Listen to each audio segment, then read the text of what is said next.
Does asking for more make you feel greedy or ungrateful? The truth is, when you are silenced and you don't, you're devaluing your work.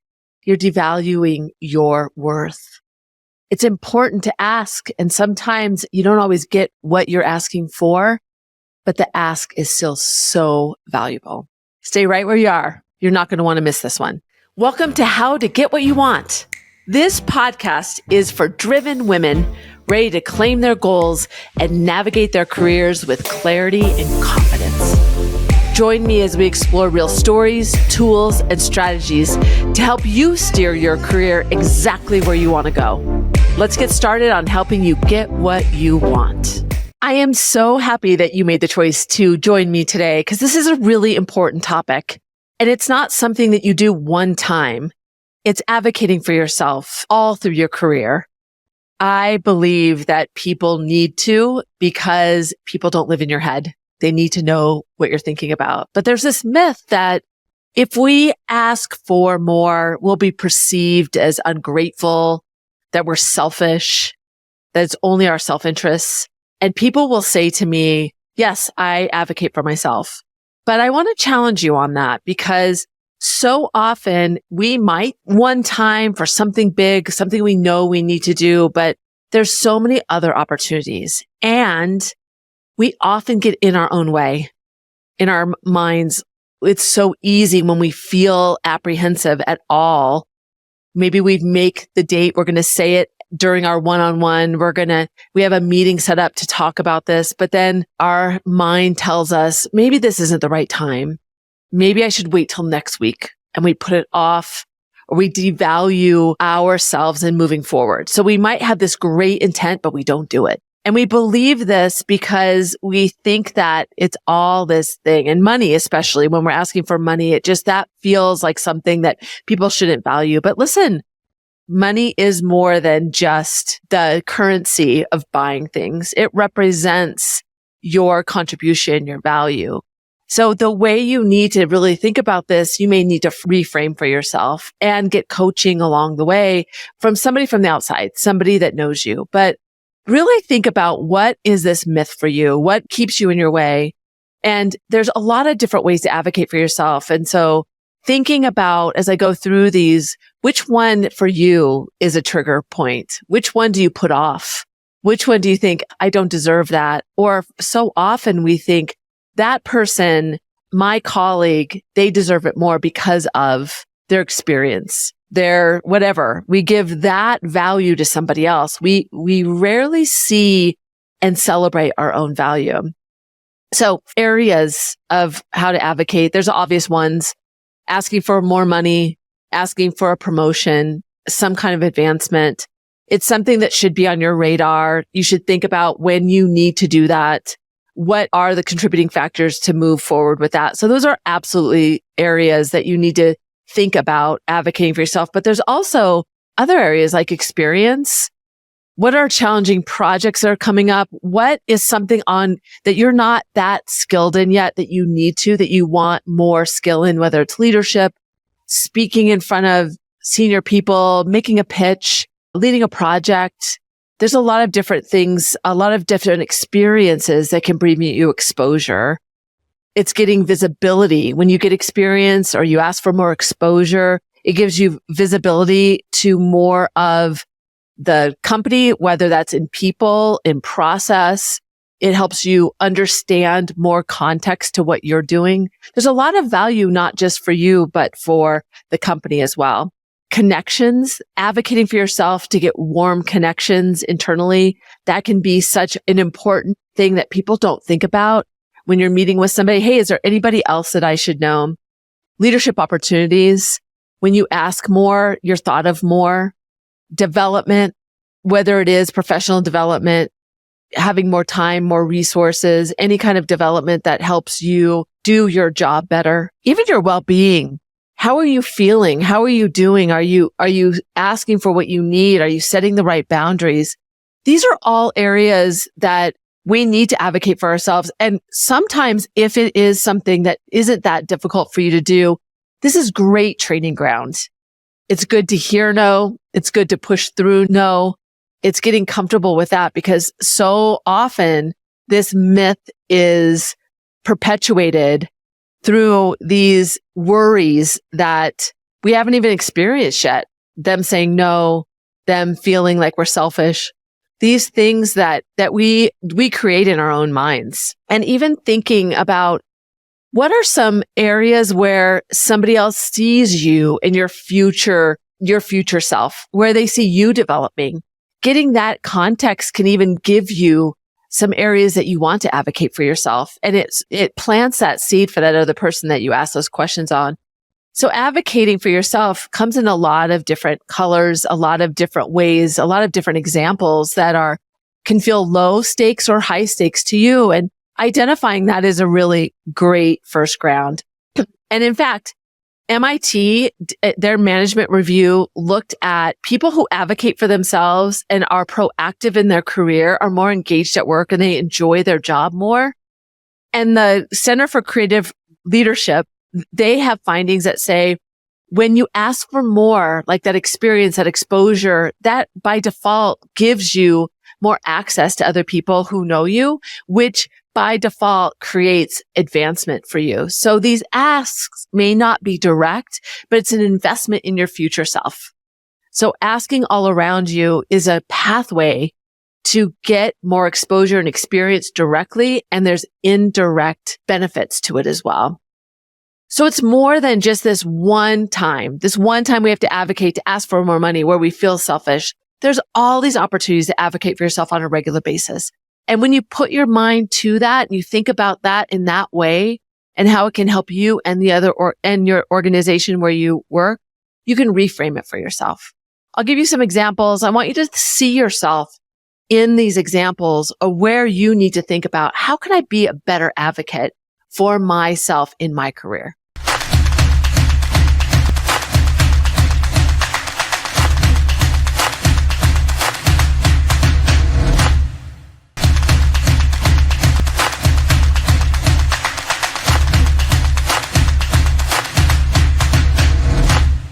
When I think of this idea of advocating for yourself and using that language more often, getting yourself comfortable to say, yes, I advocate for myself.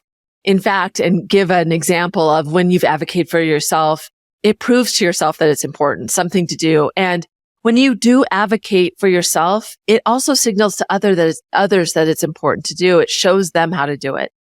And I will tell you, men, women, people around me, whenever I talk about this whole idea of how to position and how to advocate, I always get comments about how uncomfortable it feels. So you're not alone. I have a great example. I have so many examples. I work with a woman. Her name is Maria. She was given promotions regularly, but more recently, she was given, when somebody had left the company, their role, basically. So she was doing two roles at the same time. This has happened a lot, especially in these times when downsizing happens and there's really tight budgets. Giving you more to do is often just assumed. Even when we're given more, we feel in the moment like, thank you. You have faith in me. You believe I can do this. But that might not need to be your default. So for Maria, she did that. She said, oh, that's so great. I'll take it on. And then as time went on, week after week, it was a burden. She was working so many hours. She didn't want to give anything up to her team because she knew they were overworked too. And she saw that other people around her were given more resources associated to helping them, but not her. But she just suffered in silence. She figured they'll come around, they'll understand. And it never happened. She never asked. And she ended up leaving. But before she did, her boss and her, they had a good relationship. They talked about it. And her boss said, I wish you would have said something to me. I didn't realize. I just figured everything was fine. So stop allowing yourself to make excuses for what they might say. It doesn't have to be this bold. We get this picture in our heads. And I think this is what Maria was picturing was, I'm going to go in there and demand, give me more money. And they're going to just be like, what the heck is she doing? But there's a lot of different ways to do it, to just poke at it, to figure out when is the right time and how can you do it. And I'll give you some tips around that. But the first thing is to stop making excuses for yourself. Start paying attention to those voices in your head that might dilute your approach. Many times Maria would say that she was going to go do it. She was going to go talk, but then inevitably she would talk herself out of it. She would say whatever to convince herself it wasn't the right time, that her boss wasn't in the right mood, that there had been budget cuts. She should be glad to just have a job. There were so many things that would get in her way that were rational to her at the time. And that's why it's tricky when that happens to you, is to really think about what are the nuances that inhibit you from advocating for yourself. So Maria learned the hard way. I had a friend, her name was Friday. I was talking to her about negotiation and she told me, I don't know why you're talking to me about negotiation. I'm not a very good advocate for myself. And so I said, well, let's just continue to have the conversation. And what I found was Friday would on a regular basis go to her boss about every quarter and say, I want to develop in this area, or I want this increase in pay.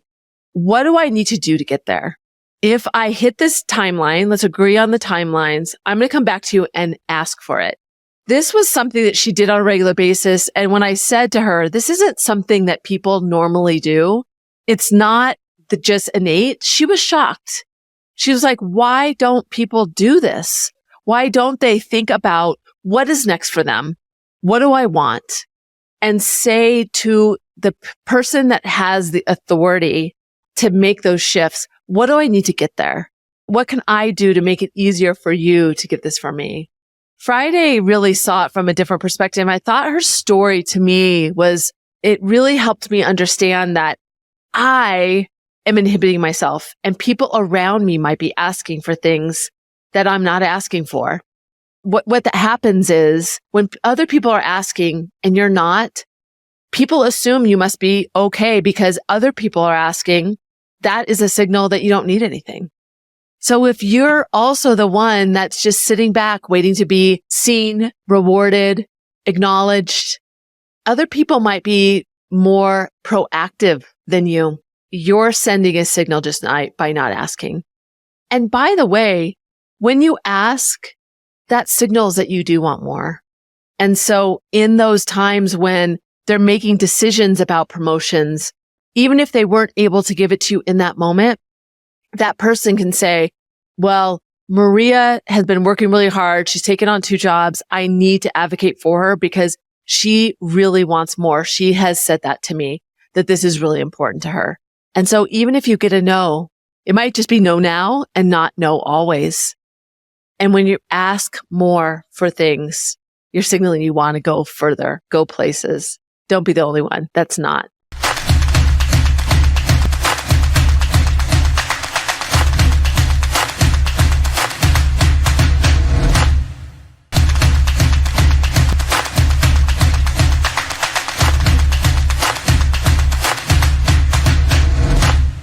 I just love this topic so much because it isn't something that we can solve.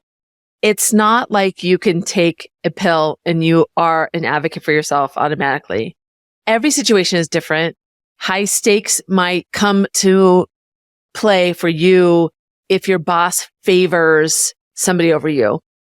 And so that may feel higher stakes to ask.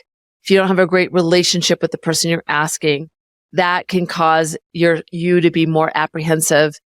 If you just got a promotion last year asking for more, that feels higher stakes to you because of the circumstances and the context. So be sure to really be thoughtful about what are those things that might be getting in your way. Even identifying why the circumstances feel high stakes to you. It may be at making that ask. It might be the person on the other side of the table. It might be the timing. There's a lot of aspects that contribute to it. And so identifying those and taking the time to understand that is important. So the first tip that I want you to think about is really framing this as a benefit to the company. I want you to frame it in your mind when you're thinking about it so that you don't get in your own way as you prepare to do it 2 weeks from now and there's a week goes by, and then all of a sudden you see all these shifts in budget and all these things change and you think, oh, this isn't the right time, I'm going to put it off. Reframing it as something that's beneficial for the company will keep you on your plan path and make a commitment to yourself that I'm going to ask for this and see what happens, even if it's no. And then framing it for the person you're asking. Help them see it as a benefit, not only to you, but based on the work you've done, based on the contribution that you will give them in the future. How can you show them that there's a benefit? Because very often that person's going to have to go to somebody else to ask for this. So what evidence can you give them to make the case for you? And sometimes framing it in a way to say, I'm going to ask you for something, and I've been really thoughtful about this. I know that the decision might not be able to be made today, but I'd like us to discuss what you need from me to make the case really strong so that you get a yes to get a yes from me. Framing it to this person as, I will support you in helping me. What do you need from me is something to really be thoughtful about. How are you going to set it up to them? How are you going to help them understand how important this is to you? And you have to be careful when you're framing, because you want to make sure that those voices of self-doubt don't dilute the words that you use.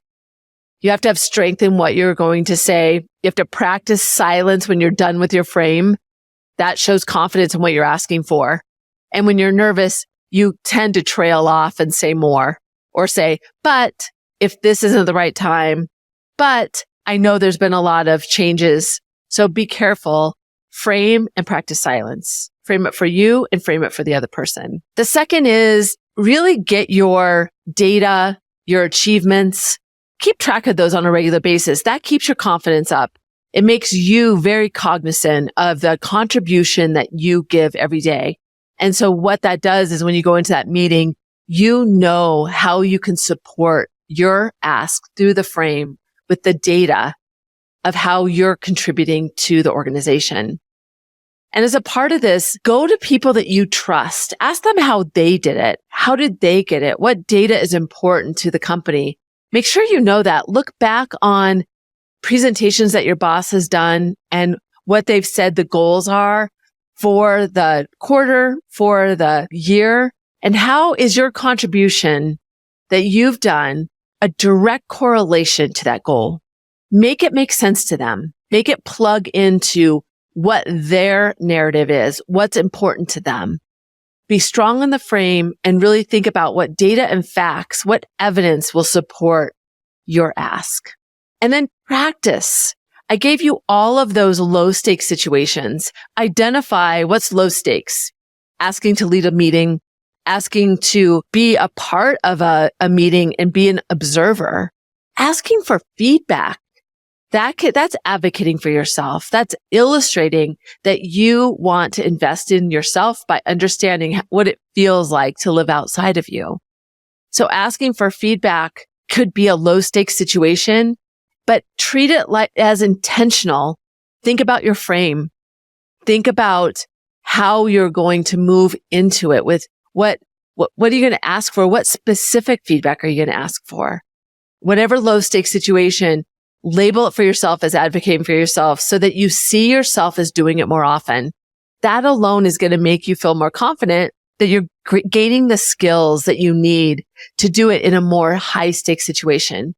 It also illustrates to the people that are the decision makers that you're not just going to sit back and just take what's given to you, that you do advocate for yourself, that you do invest in what's important to the organization.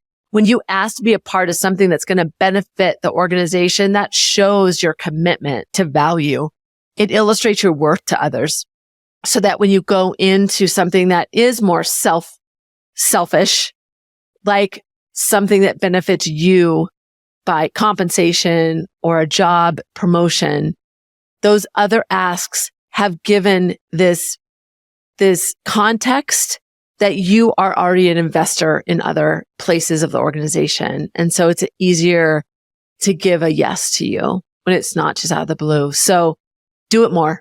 Practice in low stakes situations. So the tips are really thinking about reframing it for yourself and how you're going to frame it as you move forward.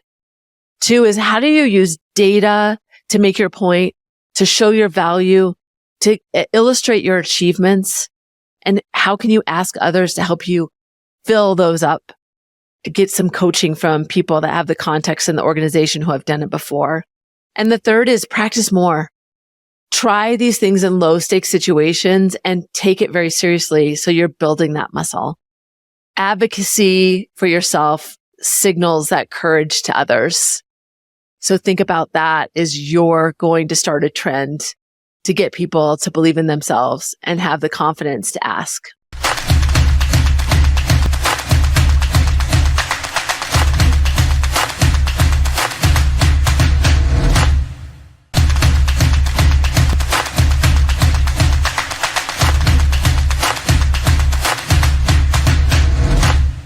So here's my challenge to you. My challenge is, what is a big high stakes ask that you need to ask for in the next 6 months? Something that feels a little bit outside of your comfort zone, something that you may have been putting off. Be honest with yourself. What have you been putting off because you don't want to ask, you don't want to advocate? It feels like you don't deserve it. And then the second part is, what can you ask for this week? What's a small ask that you can start practicing? Have a big ask out there so that you know it's coming. Put a date to it, define it, write it down, say exactly what you want, and commit to yourself that you're going to move forward. And think about what are the things that you need to do before you do that ask, and back time those as well. And then what can you do this week? It doesn't have to be to your boss. It could be to a colleague. It could be to your partner. How can you advocate for yourself by pushing back on the restaurant that you're going to go to or the movie you're going to watch? Think about that as advocacy for yourself. Setting boundaries is part of that as well. So the reflective question for you is, what have you been avoiding and why? Is it out of fear and doubt? What is the reason it feels high stakes to you? And what has been getting in your way? This is a tough one. It's hard to face the fact that we know we need to be our own advocate. We know that we're not always the best one to see our value, but it's important to be that person. And so what are you going to do to shift that mindset? Only you can do that. Remember that confidence is a muscle, and that muscle means that you need to be working it on a regular basis with these low stake situations that you can practice the frame. You can practice silence. You can practice saying, hey, this is important to me. You can get a little bolder along the way. I need this by this time, or I'm asking for this because of my contributions, my value to the organization. So start small if you need to, but don't put it off. I'm so glad that you made the choice to be here. I share my stories every week on my Adopting a Negotiator Mindset newsletter. You can sign up at negotiationlove.com. I'd love to have you as a part of the community. And always remember that negotiation is more than a skill. It's a mindset. And it'll get you more as you go along the way so that you can get what you want. Until next time, I'm Susie. I'm so glad you made the choice to be here.